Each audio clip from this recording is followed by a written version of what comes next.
is a topic that I spent a lot of time in my career working on and working through, and I actually haven't spoken about it. I had a long period where I wasn't talking about behavior evaluations, but everybody's interested in trying to figure out what we're going to do, so I'm excited to be talking about it again.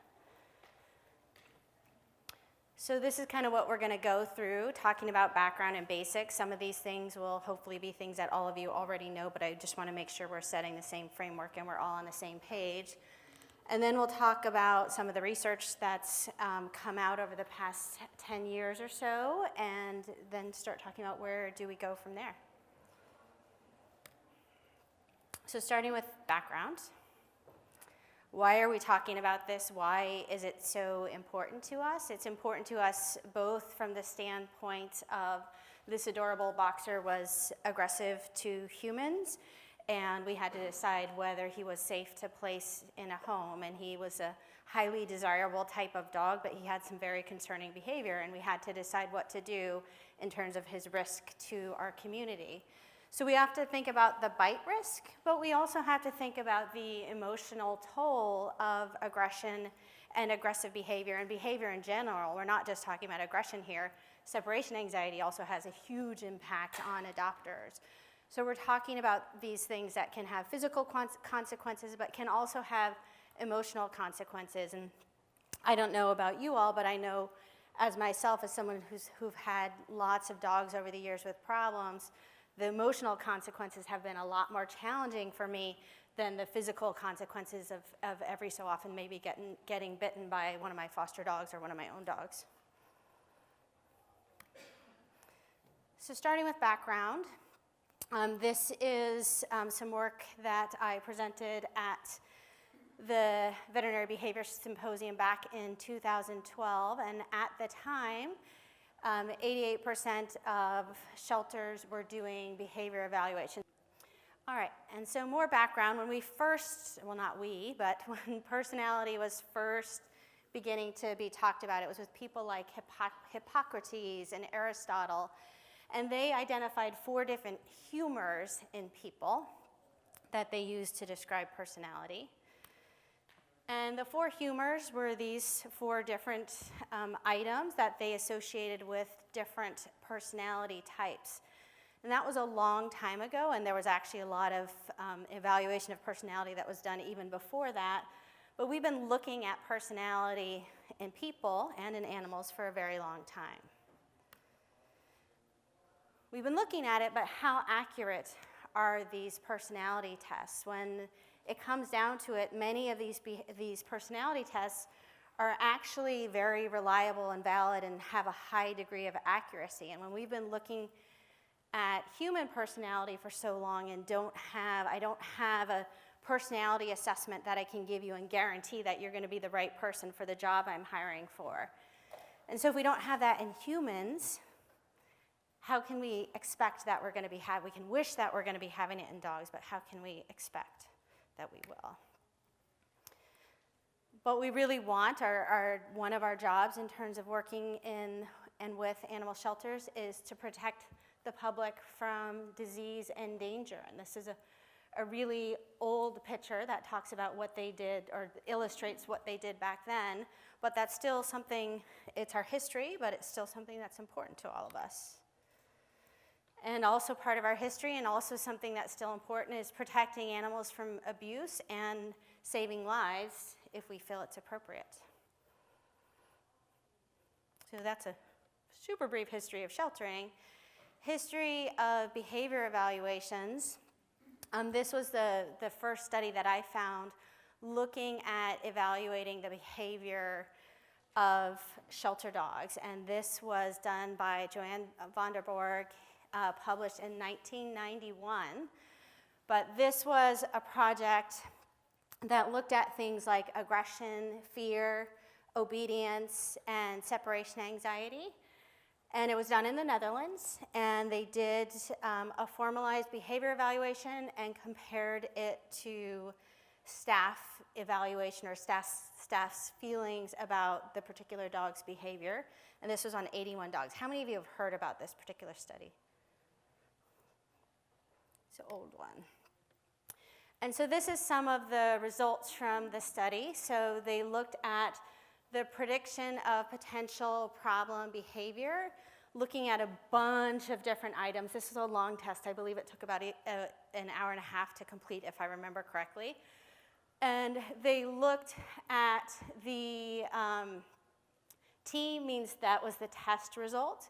A was the opinion of staff. So if both staff and the tests were correct, that percentage of them were for these behaviors. A only is people only, T is test only. So when she looked at her results, she found that there were some places where there was some degree of accuracy in terms of the tests that they used, things like chasing joggers, so chase behavior, play aggression, and jumping up at people. And there was really only one item when she combined both the assessment by the staff and the test that was over 50% correct, and that was excessive barking. So the test was not highly predictive of future behavior, but it was really interesting, and it spurred a lot of people to start thinking about this issue more and talking about this issue more to try to figure out what we can do to better serve our communities and better serve our dogs. So how many of you have ever done behavior assessment tests yourself? A lot of you, awesome. How many of you, your primary job is doing behavior assessment tests? Decent number of you. And how many of you do tests with a standardized protocol, like using not necessarily one of your choosing, but the formalized one that have been around for a while, like SAFER or Modified Assess a Pet? A number of you. And how many of you collect historical information on owner surrenders when they come into the shelter? A lot of you, great. And how many of you use your assessments to make life or death decisions for dogs? And let me clarify that because I just realized I'm probably confusing you. How many of you use, the primary thing that you use is your behavior assessment test to make life or death decisions on dogs? All right, great. And how many of you use a lot of different information like behavior assessment tests, behavior history, shelter behavior, foster care behavior? A lot of you, great.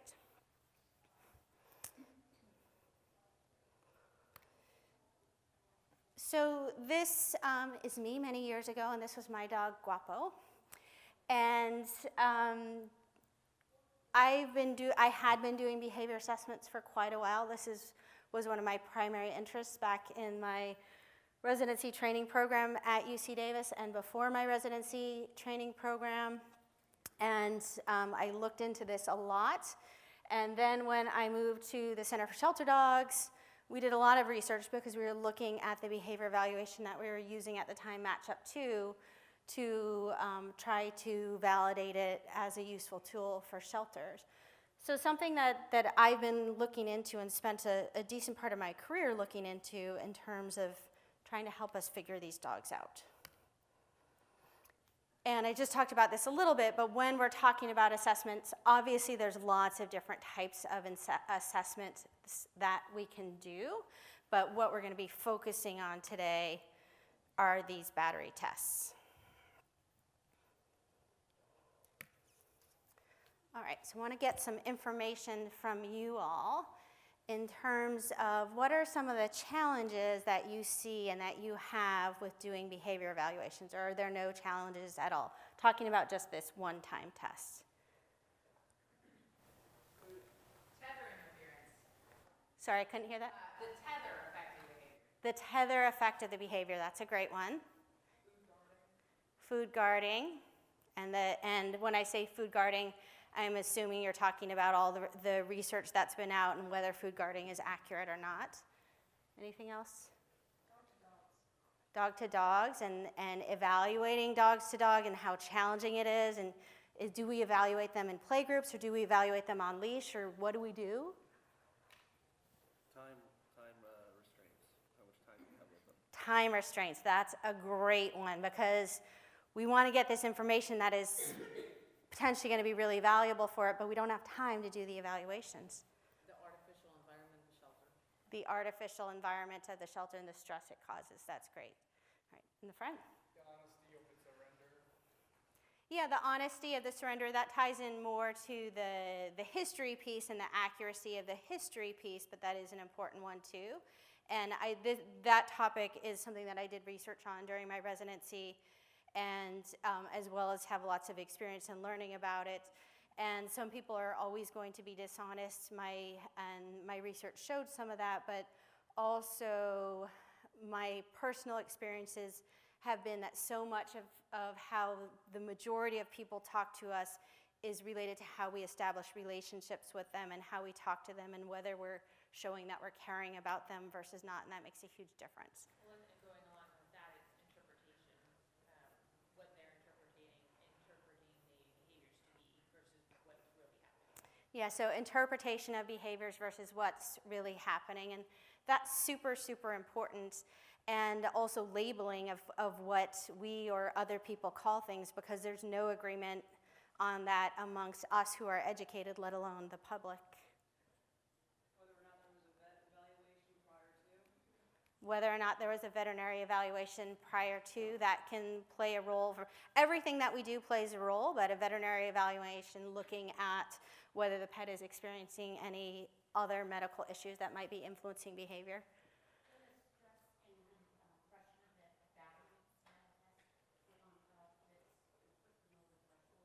Great, yeah, so the stress and pressure of these tests that will put them over threshold. So I feel like we could spend, I'm gonna cut it off there, but I feel like we could spend a long time talking about all of this. But we're gonna jump on to the next question. So what about challenges with not doing behavior evaluation? So what if we just decide we're not gonna do this battery test anymore? What are the challenges we face in that situation?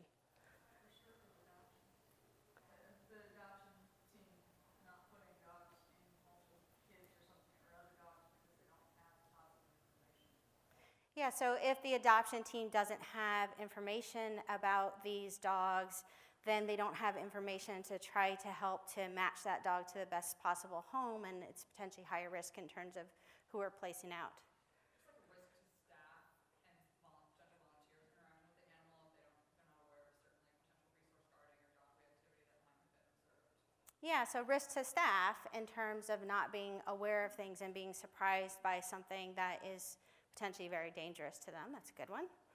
Moral obligation to society to make sure that dogs that are truly dangerous are not going back on the street for us dog trainers to then have to deal with. That's a super important one, our moral obligation to society to not be putting dangerous dogs out there. And that's what we worry about every day. And I know every time I have a family come in with children and they're meeting a new dog, I don't care who the dog is, I'm always on edge a little bit because we don't know these dogs as well as we would like to, and it's certainly a risky situation. Liability. Yeah, so is there more, I'm not going to be talking much about liability today unless there's questions about it at the end, but is there more liability to doing the behavior evaluation? Is there more liability to not do the behavior evaluation? That's a whole topic in and of itself.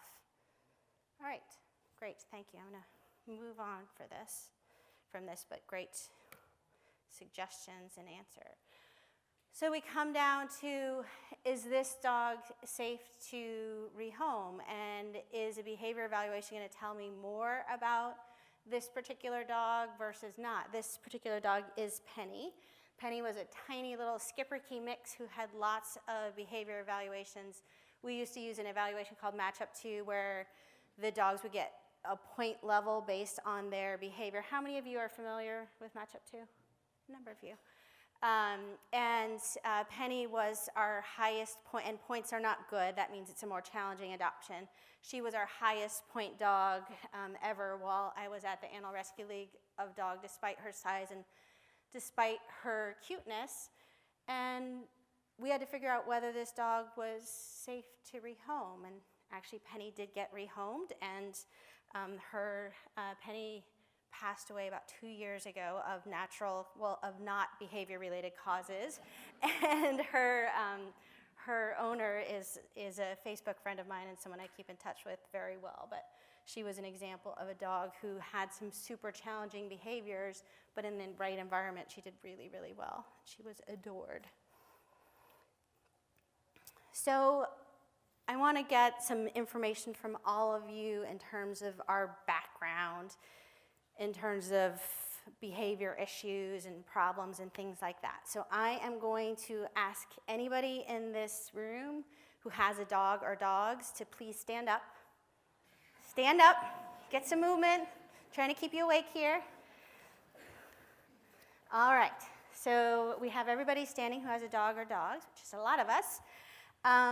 Please remain standing if one or more of your dogs has a behavioral concern that you or others might find difficult to manage. So if one or more has a behavioral concern, oh, I think one person sat down.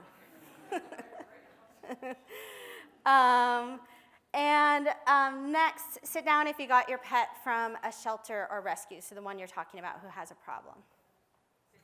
Yeah, sit down if you got your pet from a shelter or rescue. So the people who are still standing are all people who have dogs who have problem behavior but did not get, so they got their pet from a friend, from a breeder, from some other source. So a lot of us got pets from shelters. Great, all right, everybody can sit down, thank you. And I do that because it's really interesting to me and something that I think about a lot, that behavior, Jim Crosby did a great time speaking about this in the previous lecture, but behavior is behavior. Behavior is what we do. Behavior is what our dogs do. And having behavior problems is a normal part of life because none of us are completely perfect in what our ideal world of what a dog would be to be perfect. And it's interesting to me how, I don't know about you all, but many people I know, not many people, but some people I know who are dog experts get dogs from breeders because they want to raise them from when they're tiny puppies so that they can do everything possible to turn that dog into a healthy, well-adjusted dog. And it is interesting to me how often those dogs that they're doing everything perfectly right with end up with behavior problems. How many of you have seen that? So no matter what we do, behavior problems and behavior concerns happen, and it's a part of life. The question is how we manage it. That's my dog Herbie, who is 16 and a half now. I'm going to talk about Herbie a little bit more in just a minute. So behavior is behavior. If you were at the last lecture, I don't need to talk about this because Jim Crosby already did, but it's what we see. It's not necessarily a trait. Aggression is not necessarily a trait. Aggressive behavior is aggressive behavior. And actually, I'm going to do one more stand-up exercise. So all our dog people stand up again. All right. And I'm going to ask you to sit down if you've ever lived with or own a dog who has mauled or seriously injured a person, meaning hospitalization. So if you've never lived with a dog who has mauled or seriously injured, you should. So if you have ever lived with or owned a dog who has seriously injured, sit down. So if you're still standing, you have never lived with or owned a dog who has seriously injured or mauled a person. So we got a couple people sat down already. So next question, sit down if you have ever owned or lived with a dog who has mauled or seriously injured a dog or other type of animal. So if you're still standing, you have never lived with or owned a dog who has seriously injured another animal. All right. And so next and last question, sit down if you've owned or lived with a dog who has snapped, lunged, less serious aggression to. We lost almost everyone there, but winners, a couple still standing, lucky you. All right, everybody can sit down. So I do that just to point out that what we worry about and what Jim Crosby was talking about in the last session are these really, what we worry the most about are these really, really serious instances of aggression. And even amongst all of us who probably take on some of the most challenging dogs, that really serious aggression is luckily very, very rare. I feel for all of you who have experienced it, whether it's been directed towards people or other animals, because it's certainly very, very traumatic and something none of us want to happen. But, oh, did I just skip a slide? No, I didn't. But serious dog bites are rare. Our dogs oftentimes do everything they can to give us warning that they are scared of us or uncomfortable with the situation to avoid a bite from happening. When we look at injury-related emergency room visits, so these are just injury-related, dog bites are 1% of those. So when we're looking at the general scheme of things in terms of injury, dog bites are a really, really small piece. And of that 1% that go to emergency room, 2.5% of those are actually hospitalized. So our really bad bites are really, really rare. I'm not trying to downplay things because on my second slide I talked about the emotional toll, and that is super, super important. But I do think it's important for us to all think about and really think about how media and the environment that we live in today plays into our thoughts and feelings about everything. And yes, we want to minimize any bites. We want to minimize especially these really, really serious ones. But it's important to know that these really, really serious ones are not very common. Doesn't mean we don't care. And when we look at injury-related emergency visits, number one reason, falls. Number two reason is being struck by an object. I suppose that can be a fist or something falling on you. Number three, cars. Number four reason for injury-related emergency visits is overexertion. So you're working too hard and you end up in the emergency room. There's an estimated 4.5 million bites per year. And this was Steve. Steve was a dog that I fostered about 3 years ago, and he was a dangerous dog. He doesn't look like it. He looked like a stumpy-legged Labrador. He was the cutest thing in the world, but can everybody see the stress in that dog's face? The furrowed brow. That's how Steve lived. I loved him to death, but he lived a life of stress, and we did everything that we could for him. He was on medication, behavior modification, and we couldn't lower, and I was fostering him. We couldn't lower his stress level, and he came very close to, that's my son, with a very sweet dog, Kalua. She was another foster dog that got adopted and did great. He ended up coming very close to biting my son, and then when we were resting on a bed, and my son moved a little bit, and Steve lunged at and tried to attack him. And then while I was pulling him off, he bit me, and it was a pretty bad bite. And so we ended up euthanizing this dog, and that was really hard. And the emotional toll is something that, I get emotional thinking about it right now, and that's, I love this dog so much, but I recognize that at this point in time, I can't help every dog, and there are certainly dogs out there that I don't feel comfortable having that dog in my home where I do everything possible to keep people safe. I do have a child, but he's super good with dogs, let alone putting him in another environment. That's why we're here. So talking about, just really quickly, a couple definitions to make sure we're on the same page. Temperament. This is my dog Herbie when he was a little baby. And that's to remind me that temperament is our natural way of responding to the environment. And it's innate. It's what we're born with. It's what we come with. Whereas when we talk about character, character is a product of the pet's environment and the experiences that they have. And Herbie is a little rat terrier, and he has a personality that is easily emotionally aroused. And despite me doing everything possible with this dog, he was even a participant in a clicker expo early on in his life, he developed aggressive behavior towards other dogs that was a product of his temperament, but also the experiences that he had as he aged. So this is just another example of Herbie, and I did a lot of, as I mentioned a little bit, I did a lot of work with Herbie. Herbie was a search and rescue dog. He was very, very well trained. But I also used him as for evaluations. When I was evaluating aggressive dogs, I'd use him as a stimulus dog. How many of you use your own dogs to evaluate other dogs? Not the nicest thing to do with our dogs, but many of us do because we're trying to do our best. And so part of why Herbie developed that aggression was because I was using him in these situations where he had all these dogs reacting to him, and he became very defensive.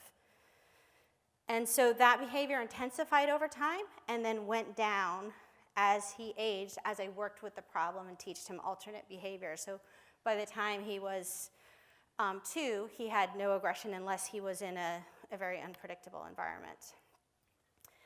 But when we're looking at personality, and so that combines what we're born with as well as with all of our experiences.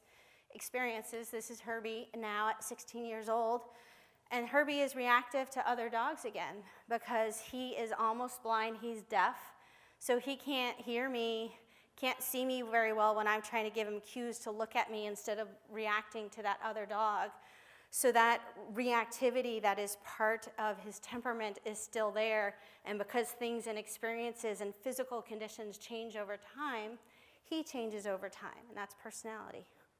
Questions about that? So things change, personalities evolve, and we're doing our behavior assessments. We're looking at behavior at a point in time, and we don't know necessarily what that means for the future. So, can behavior in a shelter predict behavior at another time? Can it predict personality? Can it predict behavioral tendencies? Someone in the audience already mentioned this, but stress is something that's really important for us to consider. We know that being in a shelter environment is stressful. That's why I'm such a big proponent of foster care, because I know that in most situations I can drastically reduce that dog's stress. And this little dog up here was Hunley. Looks a little bit like Steve, but Hunley was a super, super fearful dog. Got him as a 5-month-old puppy for foster care. That was when I was first got him, and he was bringing him home, hiding in the back seat of my car because he was so terrified of me. And we get Hunley into a foster home where, oops, I'm gonna kill myself, where he has his stable pony dog to help him learn how to cope with the world. And Hunley was much, much more comfortable. You can see he has a drag line on, so I can't handle him very easily at that point. But one of my goals as someone who is evaluating behavior is to do everything possible to get to know the real dog. And that's knowing every part of him, knowing that Hunley does not do well in new environments, and knowing that there are a lot of things that I can do to help him reduce his stress. And important to acknowledge that stress can produce behavior, so stress can result in aggression, but I also think it's really important for us to acknowledge that stress can inhibit behavior. So some of us, when we're really stressed, we're less likely to react to things, others more, and the same is true for dogs.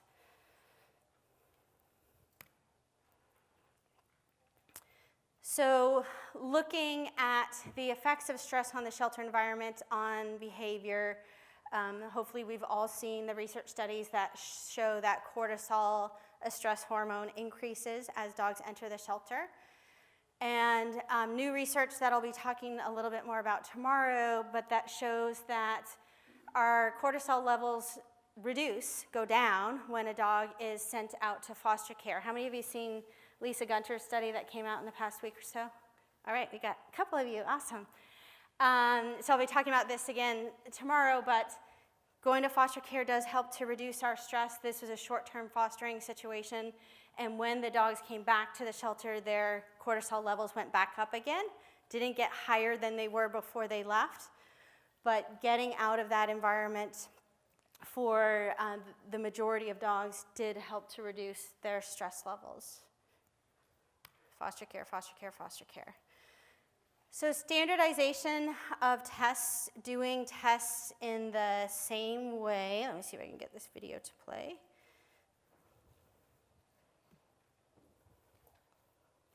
In the same way every time. For some reason my mouse is not showing up.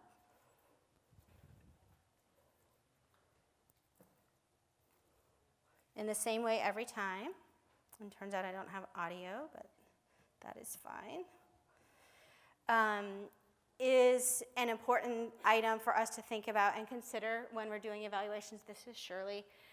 The standardization is really difficult because we have formalized behavior assessments. Many of you do, and I'm sure everybody does things the same way as much as possible, but I'm not the same as Anastasia. I'm not the same as each one of you, so we're all gonna have little bitty different things that we probably do that are, when we're evaluating dogs, that are going to influence the test results. We also unavoidably often react, oh, that's interesting, you guys could all see the cursor, but I couldn't, it's on the screen. Unavoidably react to the dog. So in this situation, the tester was supposed to be moving the hand around the dog, but they knew that this dog, Shirley, was aggressive, so they were worried and timid about doing it, and that probably influenced Shirley's behavior. So standardization sounds easy, but it was something that I found to be very, very difficult, especially given different people's comfort level around dogs and the different types of behavior that dogs display. How many of you have that same feeling and experience? Most of you, awesome. Other things that we want to look at. So talked about standardization as it relates to a test. Other things we want to look at, reliability.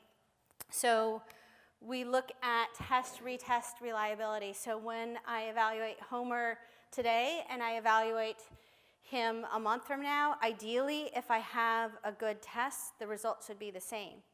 The challenge with that, we just talked about personality, right? And personality changes related to experiences. So is that even possible with dogs or with people or with anybody?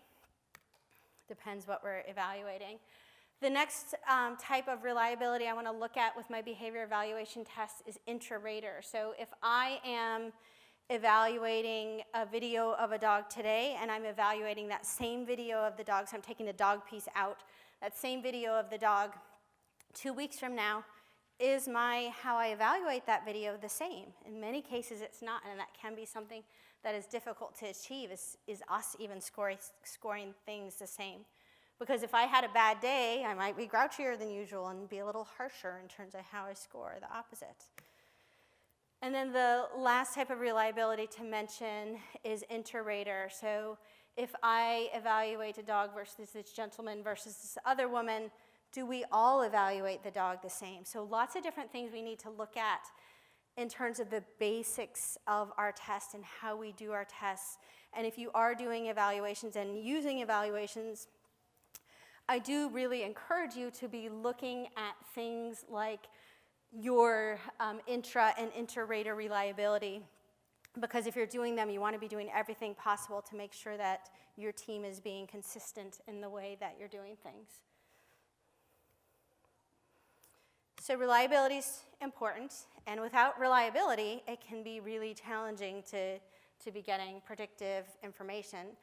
We also want to be looking at things like, is it simple to assess this behavior that we're looking at? Is it simple to assess dog personality?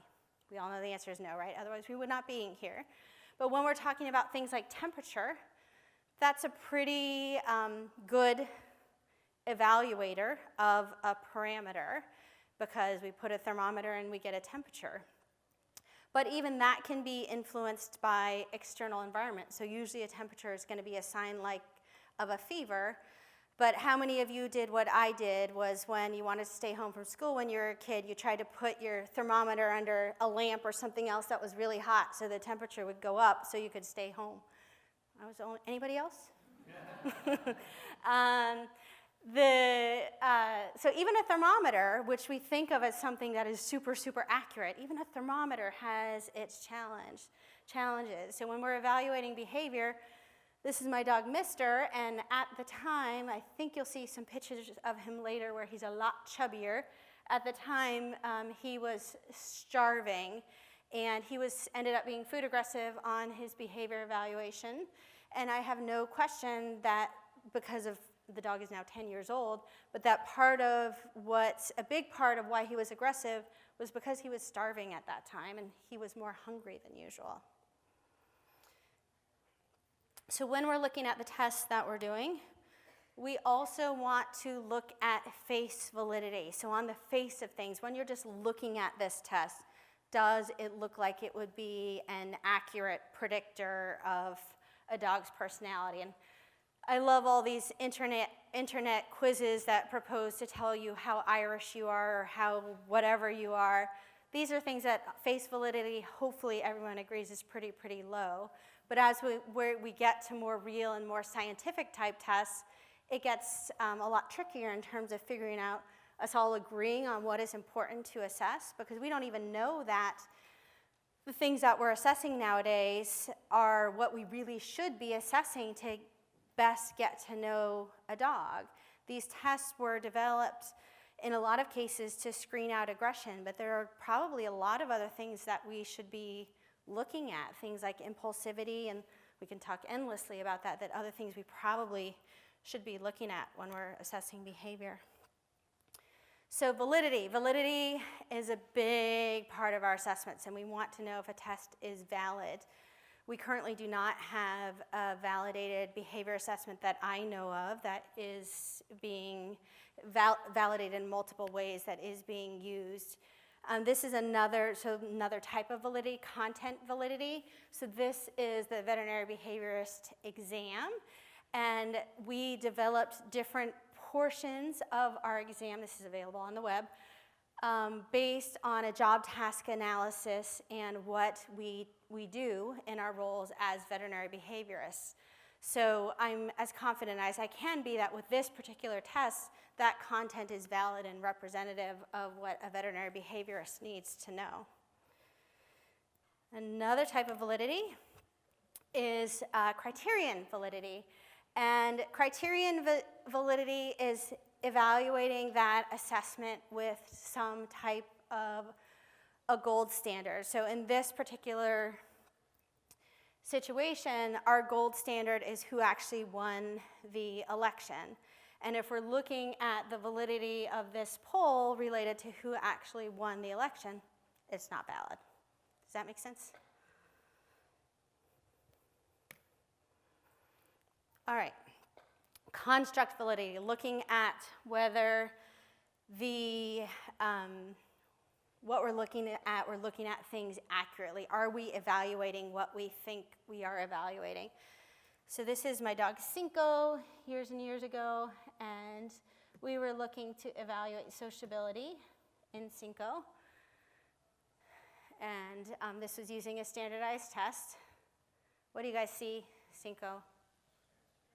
Stress. We see him panting, lip licking, and you'll see more as it goes on.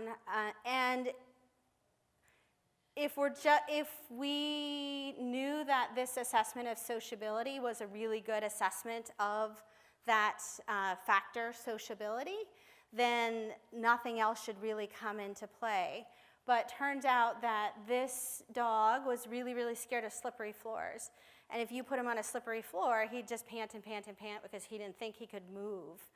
And so that's just one example, but all these other things that come into play that impact our ability to validly assess behavior, and oftentimes it's things that we're not really even thinking of, because a lot of times when we see stress like this in the shelter, we're thinking that stress due to being in the shelter, but it could be the floors, it could be something else. All right, oops, done with Cinco. All right, and I am going to skip this video in the interest of time, but I will go back to it if we have time to later on. All right, feasibility. So how feasibility of a test is another important factor, and so how feasible is it for us? It's really important. Can we effectively perform the evaluation or the tests that we want to be doing? Looking at the time it takes to perform, so is the test so long that we can't get through it and we can't evaluate all our dogs? We need to look at the resources we need to do the test. Let me try to show this video. So this was an evaluation of before treatment of working with this particular dog, Stanley. And you can't hear all the noises that he's making right there. We certainly have slippery floor effects for him right there because he can't get purchase. But we're trying to evaluate his behavior with different types of dogs to see whether there's any dogs that he can get along with. And it wasn't really feasible to be doing this type of evaluation, especially going this close to another dog, given this dog's reactivity. And that's true in many situations where we really want to get to know these dogs, but there's so much else going on with them that we can't. So feasibility is not just about, is it cheap to do we have all the tools, the time, is can we actually do the assessment? The little dog is saying, help. Not anymore. All right. So now I'm going to jump into talking about some of our research. Some of our research meaning the field. So we're all doing the best that we can with evaluations, right? We're doing the best that we can for our communities. And back when I started doing evaluations, there wasn't much research at all that we could refer to help us make decisions in terms of what best to do. And we still need a lot more, but there is a lot of research now. Hopefully some of you have seen some of these studies that I'm going to go over. And hopefully this is new for some of you too. So this is research that was done in Italy. And this was published in 2011. Paola Valsecchi, how many of you have seen this project? A couple of you, great. And so this is an evaluation that has claims that it has been validated. So this was done at shelters in Italy where dogs tend to stay for a very long time. And that in itself is a factor. If I'm comparing the results at a shelter where dogs stay for, it's very, very common for them to stay for months and months, if not years and years. And if it is validated in that type of experience, can I then say it's accurate in a shelter where a dog has been 3 days? The answer to that is no. It's not a good comparison to make because of all the impacts of time and location and all that kind of stuff on behavior. But this study did look at behavior. They did look at retest reliability in terms of if we do this test now and do this test again, are we getting the same results? And this test did have pretty good retest reliability, which is awesome. They tested the dogs at 20 and 60 days after intake for that part. The reliability in terms of was moderate, meaning how strongly can I be confident that if I test and retest again that I'm going to get the same results. And the reliability from this test was moderate at 0.58. Most people feel that a reliability over 0.7 is strong reliability. So this had moderate reliability.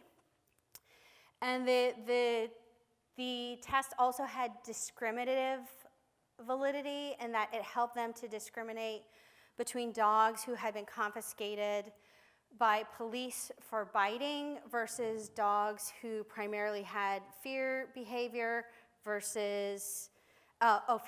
towards veterinarian versus dogs that didn't have problems.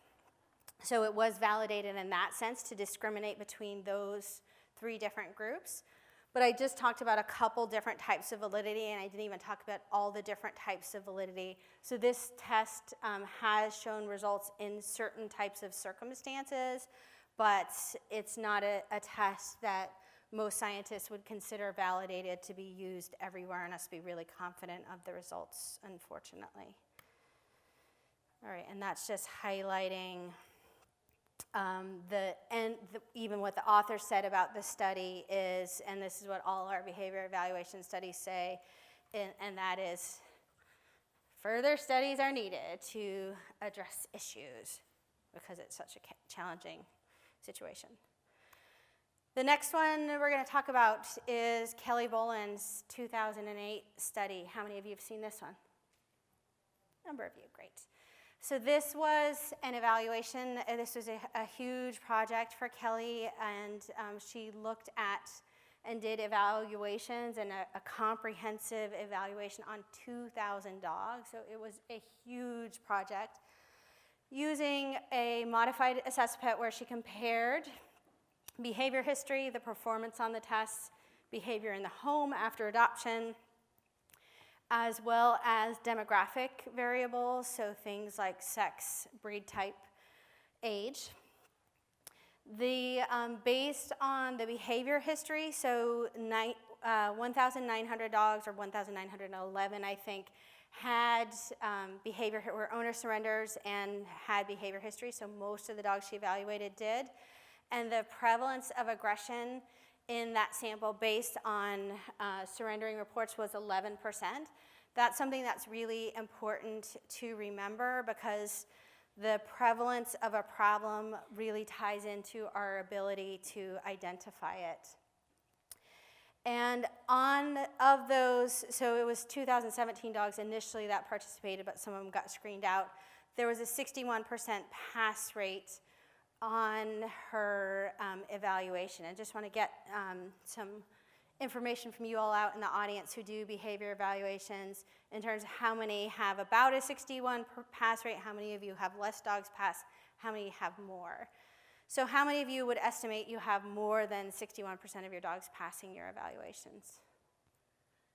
How many of you would estimate you have about 60%? How many would estimate you have less? So we got answers in every category, but most people feel that your pass rate is higher than 60%, and that's certainly my experience as well. Interesting to me about this study was that 28% of puppies less than 6 months failed the assessment, and all except 6 dogs who failed the assessment were euthanized in this project. At least that's what I understand from reading it. And that is definitely something that is much, much higher than my experience working with puppies. My experience working with puppies under 6 months, that behavior problems that are serious enough to warrant euthanasia and that are not modifiable and changeable are extremely, extremely rare. And that doesn't mean I haven't seen problems in puppies, but in virtually all situations, we change the environment and give them appropriate training, and the behavior goes away. And so about 46% of adolescent dogs, so 6 to 18 months, failed. 45% of adult dogs failed. The highest pass rate was in dogs over 6 years, where a third of them failed. And important information in terms of evaluating the test that she used, 90% of dogs with an aggression history failed. So that sounds pretty good, that for doing this evaluation, it identified 90% who failed. 10% did pass, though. But this is an important piece for me. So 59%, or almost 60% of dogs without a history of aggression passed, and 41% of dogs who had no history of aggression failed this behavior assessment test, which in my eyes is very unacceptably high.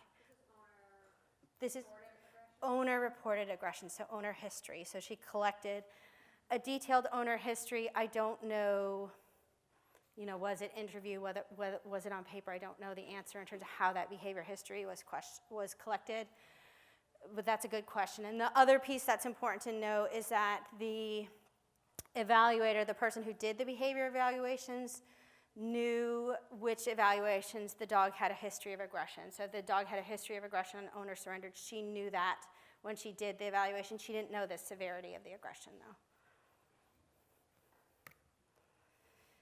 All right, so gonna get briefly into some terms that we look at when we're evaluating our diagnostic tests, terms like sensitivity and specificity. So sensitivity is our ability to correctly identify the animals that we're trying to identify. So if we're doing a behavior evaluation and trying to identify pets with aggression, does it correctly identify those? And a test that has very high sensitivity has a low rate of false negatives. So it's very uncommon that a dog is actually aggressive, but we're not identifying it on the test. Whereas specificity is, are we correctly identifying those animals who are healthy? And so that identifies false positives. So a test that is highly specific means that there aren't many healthy dogs that we're identifying as aggressive. And I know these terms can get really confusing, and I give a couple examples with some of this research as we go on. And so our goal is to have as high of a sensitivity and specificity as possible so that we're accurately identifying the healthy and the disease. So when we look at a test like our parvovirus SNAP test, how many of you are familiar with testing dogs for parvovirus? That test is claimed to have 100% sensitivity and specificity. So that's incredible and amazing and wonderful, and that's considered to be a really good test.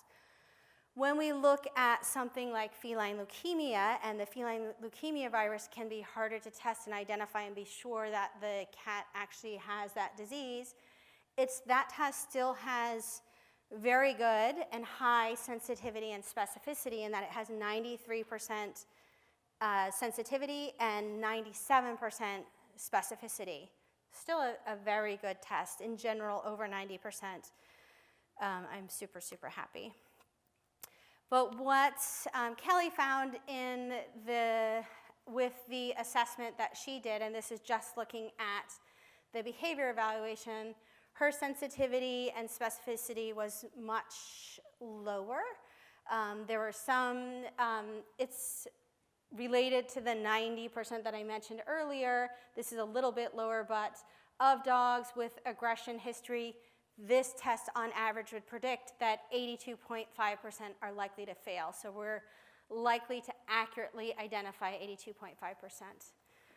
Where specificity, so of dogs without that aggression history, 66.9%, so 67% are likely to pass. So similarly though, of dogs with a specificity of 66.9 or 0.669, of dogs without this aggression history, 33% of those dogs were likely to fail. So these were false positives as compared to the behavior in the previous home.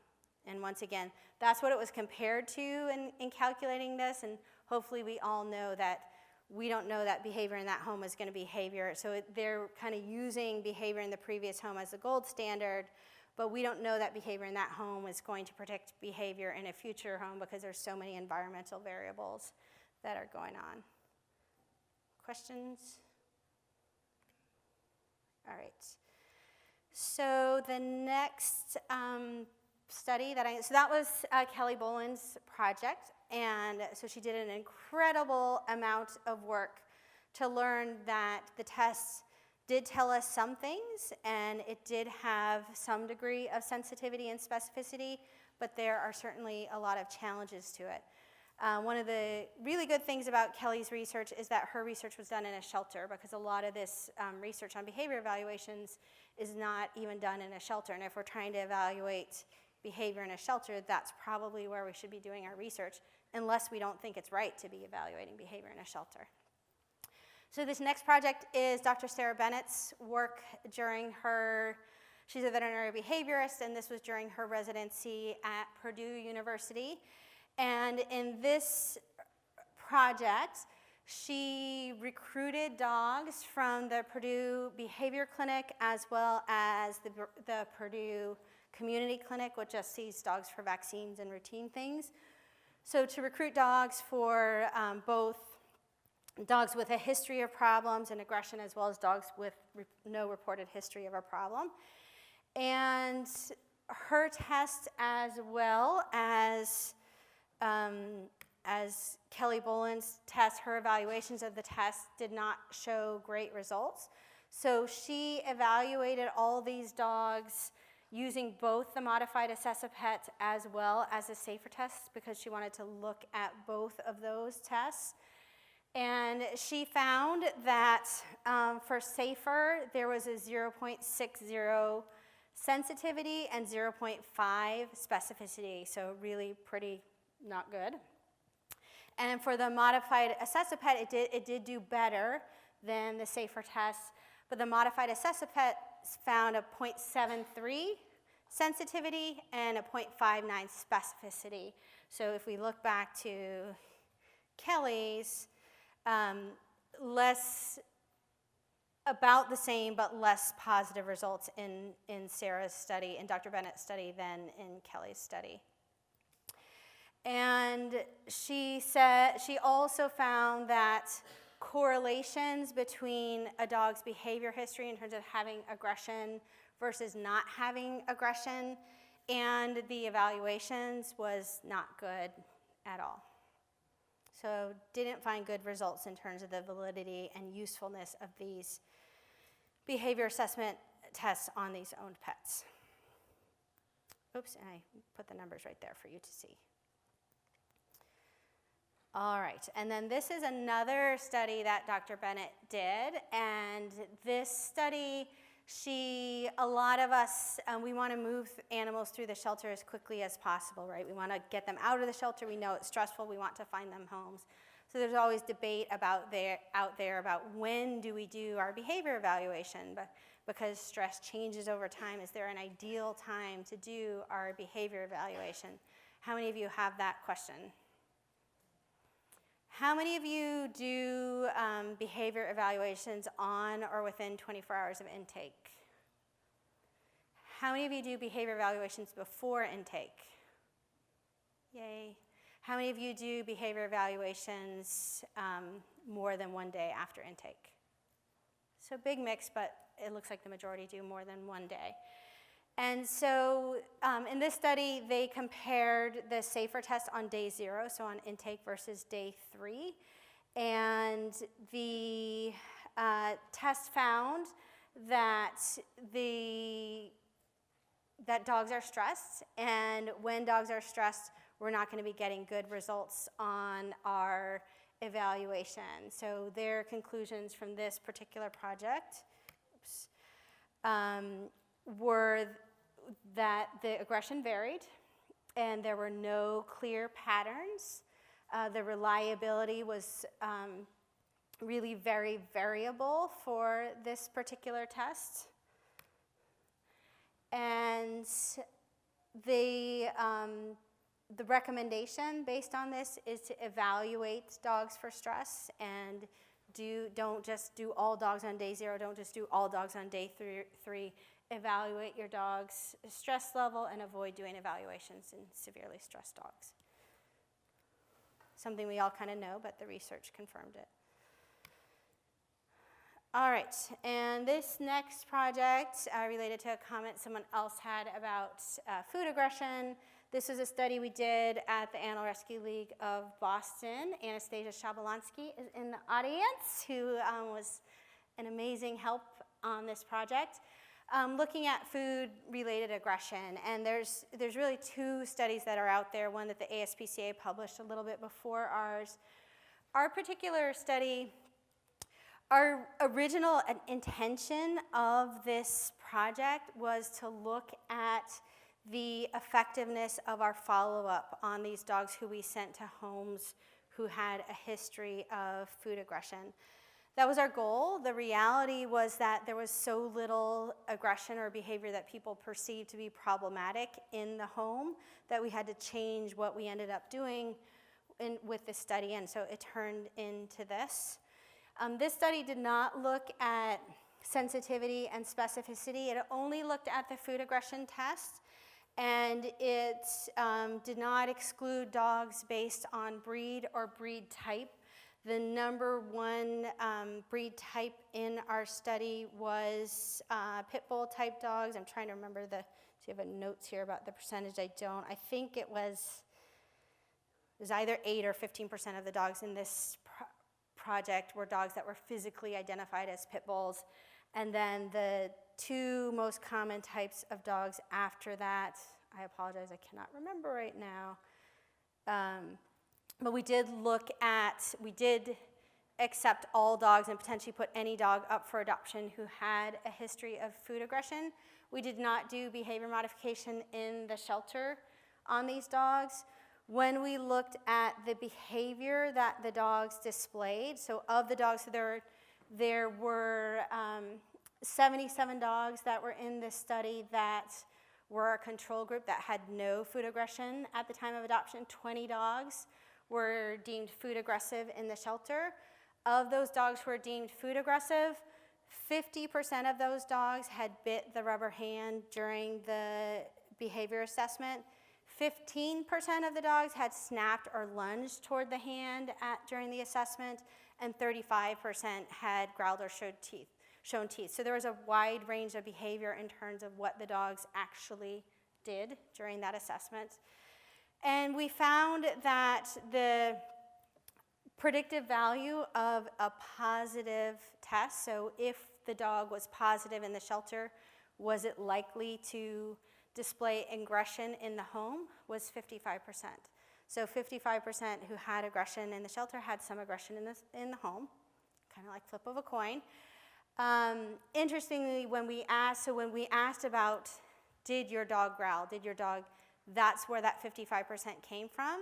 When we asked all these people, is your dog food aggressive, 96% said, no, my dog is not food aggressive, even if they were doing things like growl in the home. So interesting, people's perception of their dog and their dog's problem versus reality and how we describe things is really important. So we found, so the positive predictive value, 55%, the negative predictive value, so if a dog was negative on food aggression, did it show food aggression in the home? 78% of those were accurately evaluated, but also there were certainly dogs who were not food aggressive in the shelter but did display food aggression in the home. And interestingly, people who adopted a dog, so we asked about people's perceptions of living with a dog with food aggression. People who adopted a dog who had food aggressive behavior in the shelter identified the food aggression problem as less of a serious item, so they considered it to be not serious. People who didn't have a dog with food aggression considered it to be more serious of a problem. So it was interesting that actually living with these dogs made them less concerned about it. All right, and that's just highlighting. So there's a lot that has come out of this research in terms of how we manage our food aggressive dogs, and I think it's really important to note that we didn't adopt out these dogs willy-nilly. We were careful about what homes these dogs went to, and that's, for me, with everything that I've done with behavior over the years, that's a really, really important piece for me, is matching that dog to a home where that problem is not going to be a problem for those particular people. And we did do that, so we didn't just randomly assign them to homes, and that's going to impact our results, right? And that's really important to know, and a really important thing to consider when you're seeing these research studies and we get all excited about research that comes out. This is research that was done at one shelter at one point in time, and it doesn't mean that the results are going to be the same at your shelter. And if we really want to be looking at the accuracy of these tests, and we think we can look at the accuracy, we really need to be evaluating them on a much broader scale in many different environments. I think it's questionable whether we can and should be doing that, given if we have such low predictive value in one site, how are we going to do better than that if we're looking at multiple different locations? Does that make sense? All right. And this was the big study that came out, or the big evaluation that came out in 2016. How many of you heard of this one? No better than flipping a coin. That's why we're all here, right? What do we do? And this was work done by Dr. Gary Petronic, who worked with Anastasia and I at the Animal Rescue League of Boston, an absolutely incredible person and an amazing epidemiologist. And they were interested in looking at evaluations and how good, best case scenario, how good can our evaluations be? For those of you who have, how many of you have read this journal article? A couple of you. How many of you, after reading the journal article, are still confused about things? So most people who read are feeling better about things one way or another, but some of us are still confused.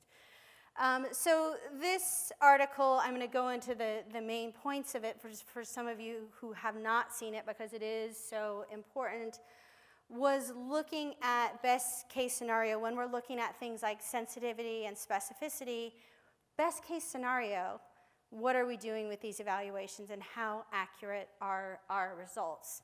And as you'll see from the few slides that I'll share, is that essentially, it's flippant to say, but when we're looking at it, it's not much better than flipping a coin, and that's how the name of the article came up. All right, so first picture from this, and I recognize it's really, really difficult to see, but they set up hypothetic scenarios in this analysis of behavior evaluations and behavior assessments. And in this particular example, they are saying that for every 100 shelter dogs tested, if 16% of the population expressed the behaviors of a concern. I think that's an interesting number because 16%, when we looked at Kelly Boland's study looking at the prevalence of aggression in her study was even lower than that. It was 11%. And the prevalence of aggression ties into us figuring out what's happening in the big picture and overall. And so we have 16% prevalence of the behavior of concern, which is aggression in this case, and we have an optimistic that's not an optimistic, this is somewhat realistic test sensitivity of 92%, and so that's and a specificity of 36%. Because there's trade-off, it's really, really challenging to get a test like a parvo test where you have 100% of each.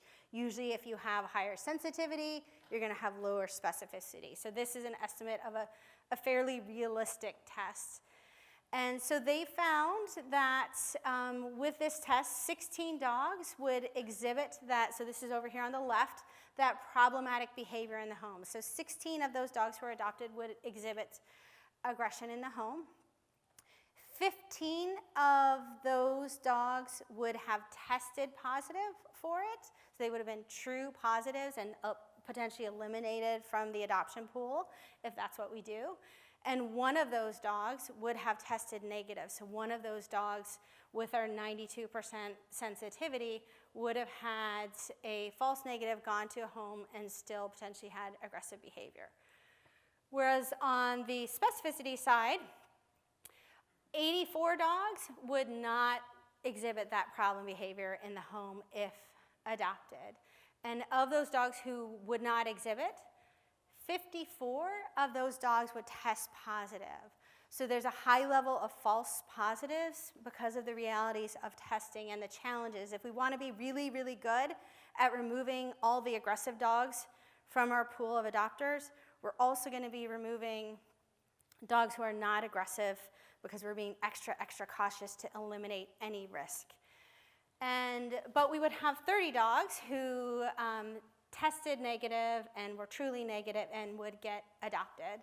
So the end result of this type of scenario is that for every 10 dogs who tested positive and were not adopted, this is what behavior in the home would look like. So we have our 2 little grouchy dogs and 8 dogs who are doing great. All right, and then I'm going to move on to the next picture. So this is another example looking at a similar but different scenario. So this is looking at Once again, 16% display our behavior concern, talking about aggression here, but it could be anything, could be separation anxiety. And in this situation, we are giving an optimistically high sensitivity and specificity.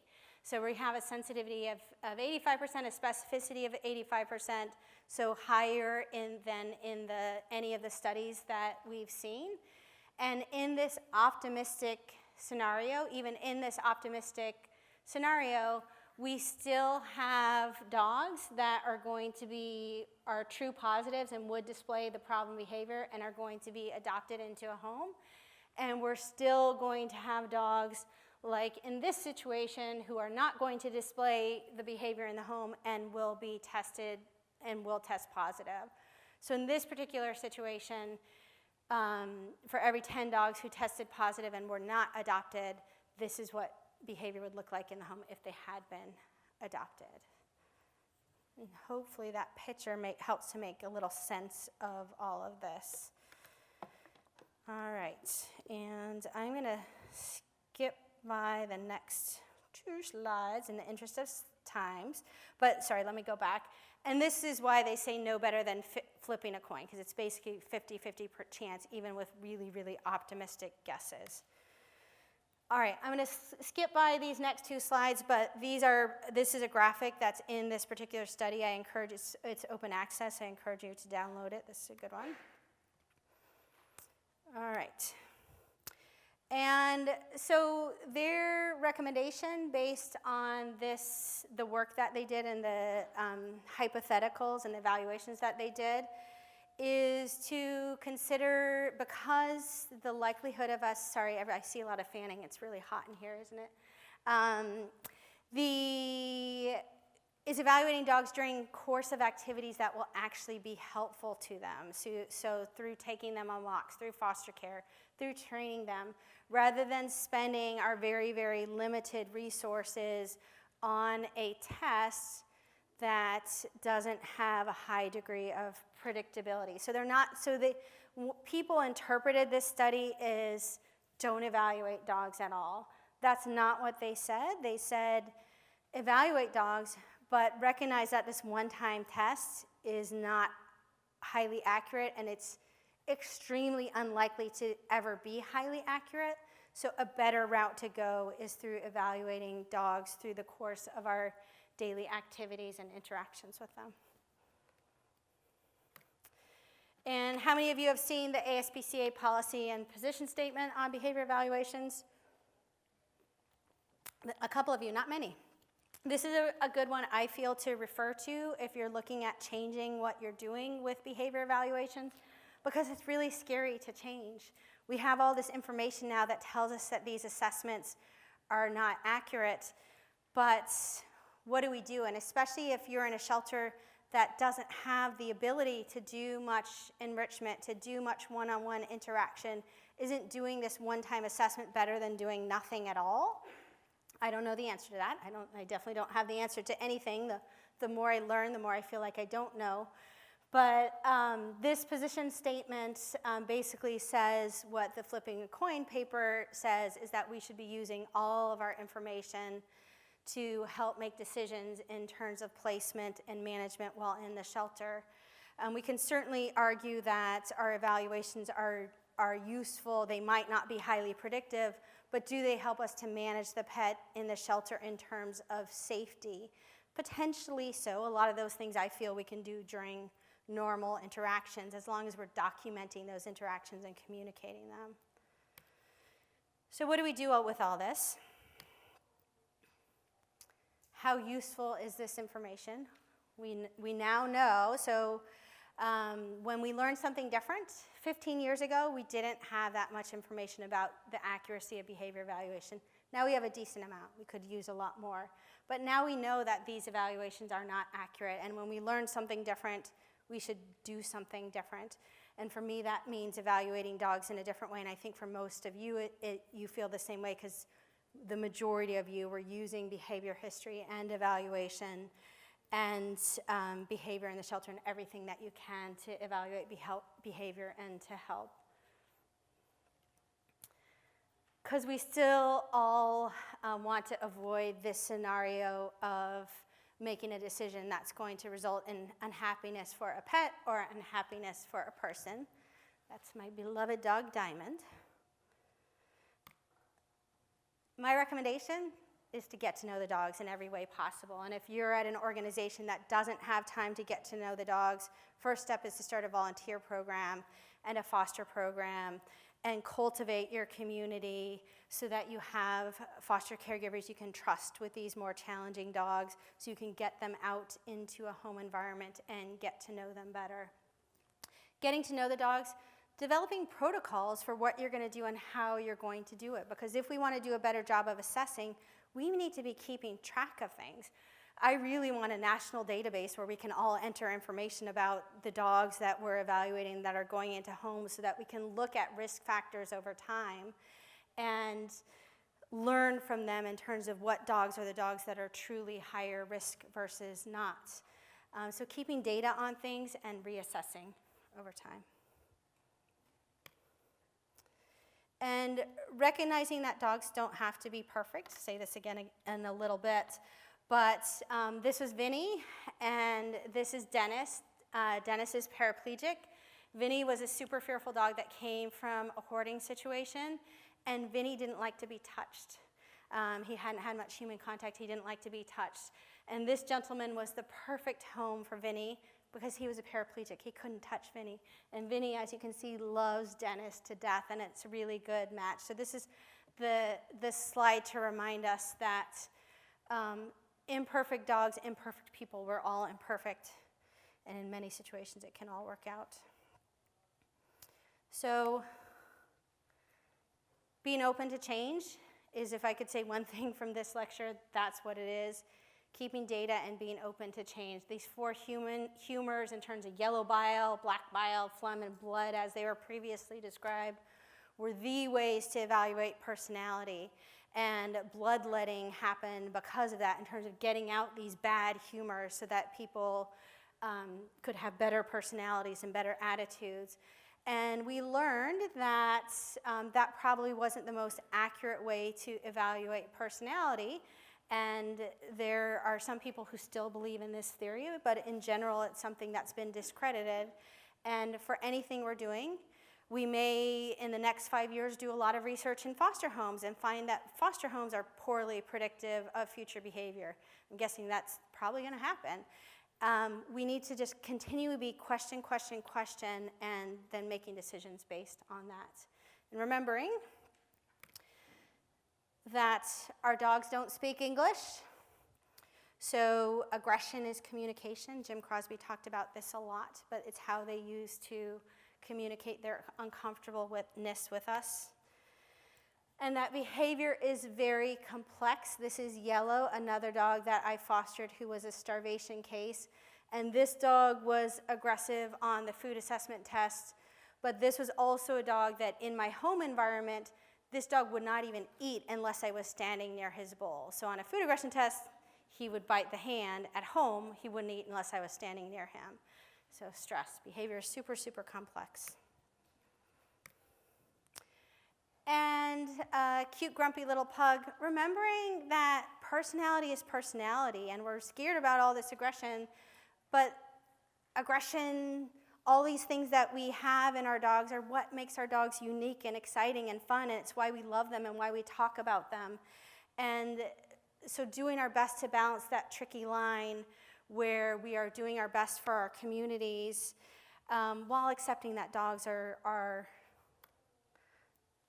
normal but imperfect, and that